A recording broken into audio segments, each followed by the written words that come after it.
He still does everything he's supposed to do. He pays the bills on time, he fixes the leaky faucet without being asked twice, he remembers your mother's birthday, picks up milk on the way home, sets an alarm to take the trash out. On paper, he's a good husband, attentive, responsible, present. And that's exactly what makes this so confusing, and honestly, so hard to even say out loud without feeling ungrateful. Because underneath all of that competence, something feels missing. He takes care of you, but he doesn't seem to choose you anymore. Not in the way that used to make you feel wanted instead of just managed. You can't point to a single thing he's doing wrong. There's no affair, no cruelty, no obvious crack in the foundation. Just a quiet sense that you've become someone he maintains, not someone he loves. If that sounds like what's living in your house right now, I want you to know something before we go any further. Noticing the difference between being cared for and being loved doesn't make you ungrateful. It makes you honest. And you're allowed to want both. I've talked with a lot of people sitting exactly where you are, married to someone who shows up, who provides, who does the job of husband in every practical sense, while something warmer and less measurable seems to have quietly gone missing. I want to be honest with you before we go any further, because you deserve that more than you deserve a comforting oversimplification. I'm not going to tell you this means your marriage is over. And I'm not going to tell you it's nothing to worry about either. What I am going to do is walk you through why care and love can exist separately inside the same marriage, why that gap tends to open up even in relationships where nobody did anything obviously wrong, and what your real options actually look like from here. Not because there's one answer that fits every couple, but because you deserve to understand what you're actually looking at before you decide what to do about it. When a marriage settles into this pattern, real care, but a love that feels hard to locate, there are really only a handful of paths this tends to take. The first path is staying quiet about it, not naming the gap out loud, telling yourself you should be grateful for what you have, and letting things continue exactly as they are. The second path is actively naming what's missing and doing the work of trying to close that gap. Not by demanding more from him, but by both of you relearning how to choose each other again, on purpose, instead of just managing each other. And the third path is recognizing that what you're feeling might be pointing at something deeper, that the care itself may have become a substitute for love. A comfortable stand-in that lets both of you avoid a harder conversation about where the relationship actually stands. I'm not going to tell you which path is yours. That's not something I can know from here. But I do want you to actually understand what tends to happen down each of these three roads, because most people never look at that clearly before they end up living inside one of them anyway, without ever choosing it. Let's start with why care and love can drift apart inside a marriage in the first place. Because I think it's more common and more understandable than most people realize. Early on, care and love usually look identical. The same person who's excited to see you is also the one bringing you soup when you're sick. But over years, especially years with real responsibilities stacked on top of the relationship, jobs, kids, aging parents, a mortgage, care can start running on autopilot, driven by duty and habit, while the part of it that used to be driven by wanting you specifically, choosing you specifically, quietly goes dormant. He can keep doing the tasks of loving you long after the felt experience of being in love with you has faded into something closer to responsible management. And here's something worth sitting with, because it applies to almost every decision inside a marriage like this. Everything either of you does or doesn't do carries a short-term consequence and a long-term one. In the short term, it's genuinely easier for both of you to let care stand in for love. He gets to feel like he's doing his part. And by most external measures, he is. You get to avoid the discomfort of naming a feeling that's hard to prove and easy to be talked out of. He does so much for me. What am I even complaining about? Is a short-term, comfortable thought.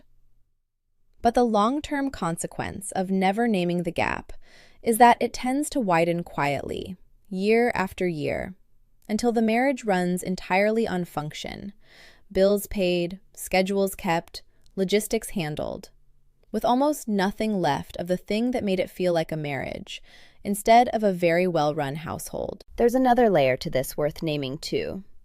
Care is measurable in a way that love often isn't. You can point to the bills getting paid. You can point to the errands run, the fixed faucet, the remembered birthday. Those things are visible, checkable, easy to feel good about. But the feeling of being wanted, of being someone's choice, not just someone's responsibility, doesn't show up on a to-do list. That makes it very easy, over time, for both of you to unconsciously agree that the visible, checkable things count as the whole relationship, simply because they're the part that's easiest to track and easiest to feel accomplished about. Meanwhile, the part that's harder to measure quietly gets neglected, not out of malice, but because nobody's keeping score of it the way they keep score of everything else. I also want to name something that might be hard to hear, but I think it matters. This doesn't require him to be a bad husband, and it doesn't require you to be asking for too much. Those two things can both be true at once. He can be genuinely responsible and present in every practical way, and you can still be experiencing something real and valid when you notice that the warmth is gone. Care without felt love isn't a moral failure on either side. It's usually what happens when two people get so good at running a household together that they quietly stop being two people falling toward each other and start being two people managing a shared project instead. Now, let's actually look at where each of these three paths tends to lead, starting with the first, staying quiet and telling yourself to be grateful. In the short term, this path feels safe, almost virtuous. You avoid conflict. You avoid sounding ungrateful for a partner who, by most standards, does a lot. You get to keep the peace, and some days that peace is genuinely worth something. But I want to be honest about the long-term consequence of that same choice. Unnamed feelings don't tend to disappear just because they go unspoken. They usually just go underground, showing up later as resentment you can't quite explain, or a slow numbness where you stop expecting to feel chosen at all. The version of you that could name this feeling today, clearly and without apology, is in a much better position than the version of you 5 years from now, who spent half a decade quietly grieving something she never said out loud. The second path, actively naming the gap and working to close it, tends to feel uncomfortable before it feels better. And I want to prepare you for that honestly. In the short term, telling someone, "I know you take care of me, but I don't feel loved by you the way I used to," is a genuinely vulnerable thing to say. And it can land wrong if he hears it as an accusation instead of an invitation. I think of a situation I've seen more than once, with the details changed, but the shape kept intentionally similar.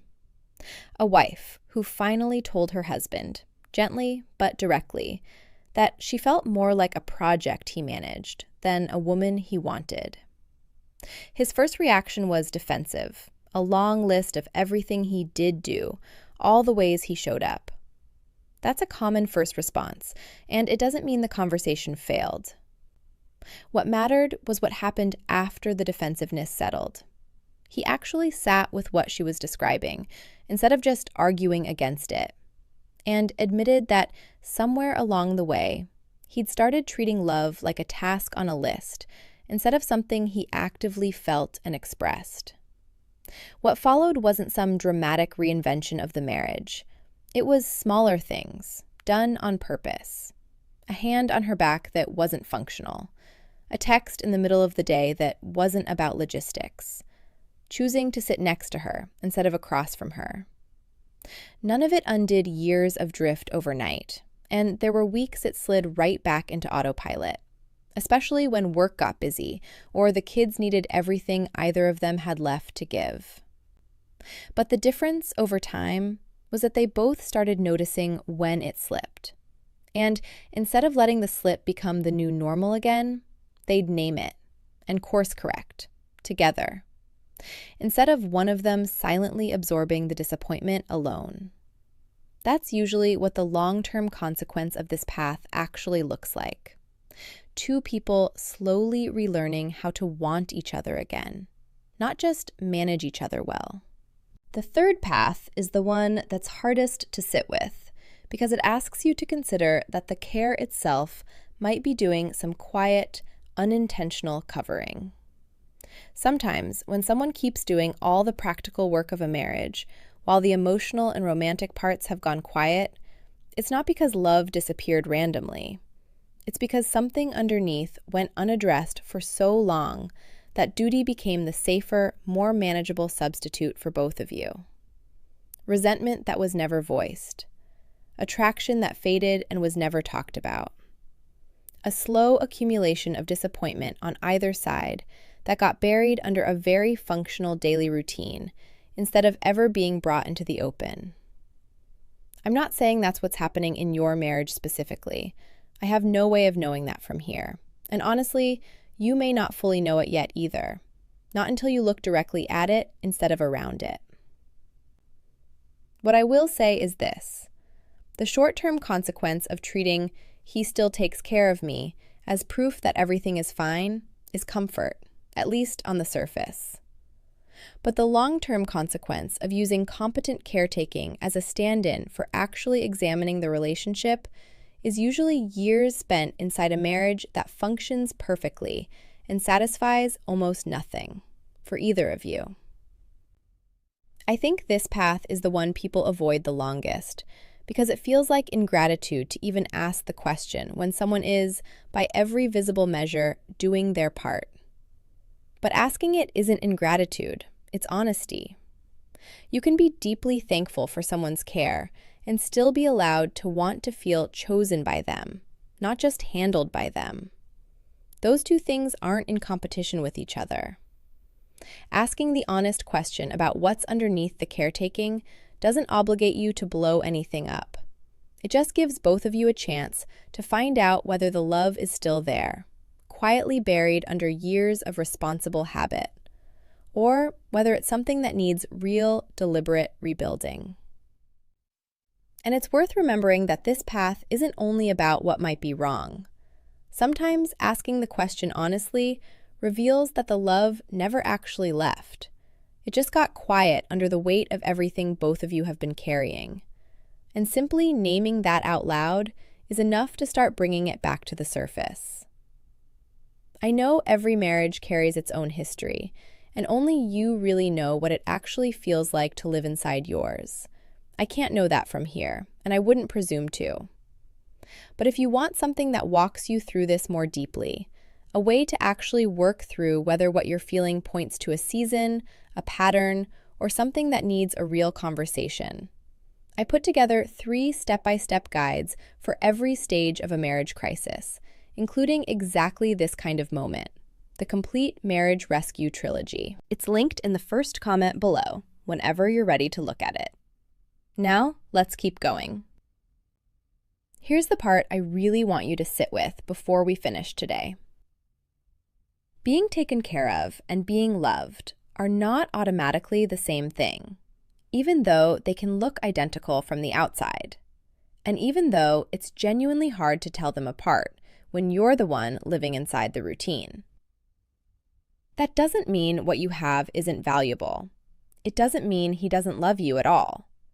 It just means the question deserves to be asked honestly, instead of quietly assumed, one way or the other, because it's easier not to look too closely.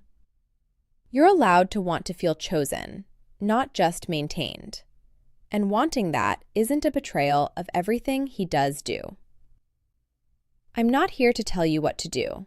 That's your marriage, and it's your decision to make. Nobody outside of it, including me, gets to tell you whether what you have is enough. But if you do want support thinking this through, a clear, honest way to look at the difference between what's being done for you and what's being felt for you, and what your real options look like from here. That's exactly what the Complete Marriage Rescue Trilogy was built for. It's not a lecture about being more grateful, and it's not a script telling you exactly what to say to him tonight. It's 3 guides that walk you through the question itself, one piece at a time, at whatever pace genuinely fits where you are. It's linked in the first comment below. Take your time with it. Go look at it when you're actually ready. There's no rush on my end, and there shouldn't be on yours either. Before you go, I want to leave you with this. A husband who still takes care of you isn't nothing. It's real, and it matters, and it's worth naming as a genuine strength in your marriage, not something to dismiss. But it also isn't automatically the same thing as a husband who still chooses you, romantically, on purpose, the way he once did. There isn't a universal right answer about what to do with that gap, and I'd be lying if I told you there was. What's right is going to depend on your history together, on him, and on what you're both actually willing to look at honestly, not just what's easier to assume. If any part of what I talked about today felt a little too familiar, I'd genuinely like to hear about it. Tell me in the comments whether this sounds like your marriage or a season you've already lived through and come out the other side of. Not to be judged, and not to be told what your relationship is worth by strangers on the internet. Just to be heard by other people quietly asking the same question. Wherever you are in this tonight, you're allowed to want to feel loved, not just taken care of. And wanting that doesn't make you ungrateful for what's already there. It just makes you someone who knows the difference, and who deserves both.